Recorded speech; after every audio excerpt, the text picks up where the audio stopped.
Ռուսական պրոպագանդայի վերջին օրերի այս արկայծումները ցույց են տալիս մի բան, եւ դա հստակ է։ Ռուսաստանը մնացել է իր վերջին փաստարկի հույսին, եւ վերջին փաստարկն է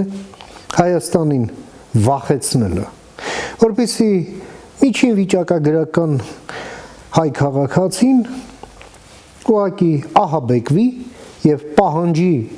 իշխանություններից լավ լինել Ռուսաստանի հետ, ընդառաջել նրան։ Այս ամենը հիշեցնում է թումանյանական չարի վերջը, այն աղվեսին, որը խոստանում է կացինը բերել եւ ծառը կտրել։ Հենց այդ պատմության վերջաբանն էլ մենք գիտենք, որ ոչ կացին կա, ոչ էլ։ Բացի դրանից այդ կացինի կոթն էլ ջարդել են գլխին իր հենց այսպիսի պահվածքի համար եւ 5-րդ տարին է գնում այդ ջարդոցին։ Ռուսաստանին այլ բան չի մնում իրոք որ, քան մեզ ահաբեկելը։ Ռուսները լավ են հաշվարկել իրենց ողջ զինանոցը։ Ռուսաստանի կողմից առաջարկված էլ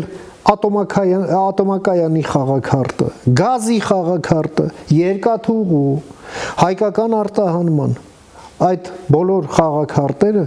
հաղթաթուղթ չեն։ Հաղթաթղթերը մեր ձեռքում են, Հայաստանն ունի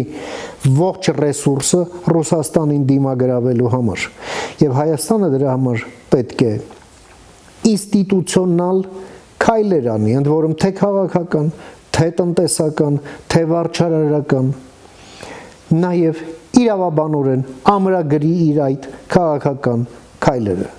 ընդ որում բաժանելով դրանք թե կարճաժամկետ, միջնաժամկետ եւ երկարաժամկետ անելիքի։ Համաձայն ես, միացիր մեզ։